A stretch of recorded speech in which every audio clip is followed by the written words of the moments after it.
Hallo, ich bin Sonja. Willkommen auf meinem Kanal Dekoliebe. Schön, dass du wieder eingeschaltet hast. Heute nehmen wir euch wieder mit auf die Blumenschau von der Landesgartenschau in Ellwangen. Kommt mit!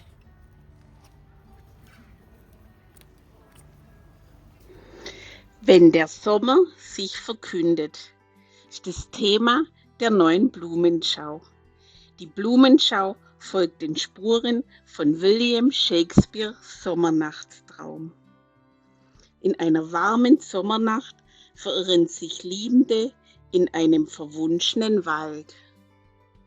Elfen, geheimnisvolle Wesen und magische Blumen lassen Traum und Wirklichkeit ineinander fließen. Gefühle geraten durcheinander, Wünsche werden wahr. Und die Nacht scheint ihren eigenen Gesetzen zu folgen. Die Themenbereiche dieser Ausstellungen greifen Stimmungen und Bilder aus dieser Sommernacht auf. Das Erwachen des Waldes, die Magie der Elfenwelt, Sehnsucht, Liebe, Verwandlung und das leise Vergehen eines Traums.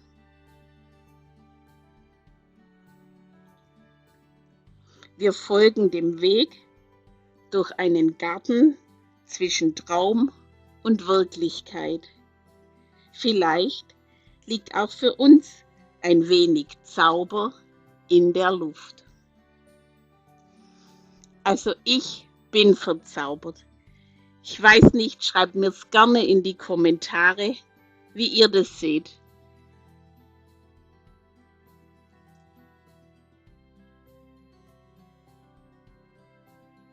Die Gestecke sind gefühlt größer und pompöser als alle anderen.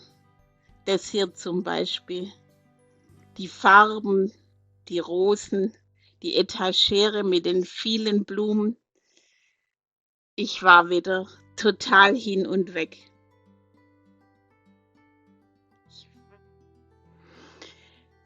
Macht euch gerne selber euer Bild, schreibt mir in die Kommentare, wie ihr die Blumenschau findet. Das interessiert mich immer sehr.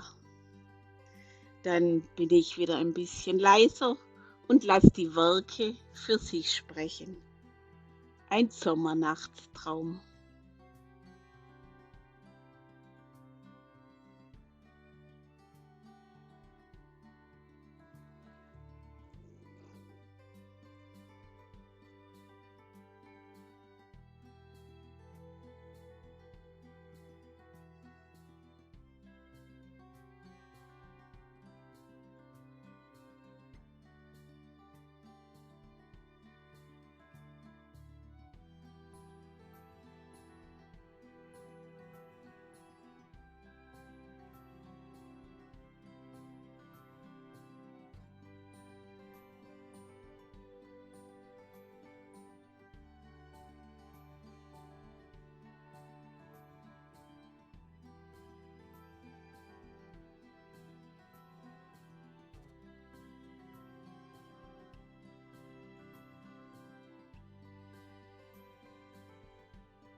Ich hoffe, ihr seid genauso begeistert und sprachlos, wie ich es war, als ich durch die Blumenschau gegangen bin. Und dann kommen wir jetzt schon wieder zu den letzten Werken, bei denen ich mich jetzt dann auch von euch verabschieden möchte. Ich hoffe, das Video hat euch gefallen, genauso gut wie mir. Dann lasst mir gern ein Like da, einen lieben Kommentar und ein Abo, wenn ihr mich noch nicht abonniert habt. Ist kostenlos und mir hilft es, in die Sichtbarkeit zu kommen. Dann sage ich Tschüss, bis zum nächsten Mal. Habt einen schönen Tag, eine schöne Woche, ein schönes Wochenende. Seid kreativ. Bis zum nächsten Mal. Eure Sonja. Und habt einen wunderschönen Sommer natürlich.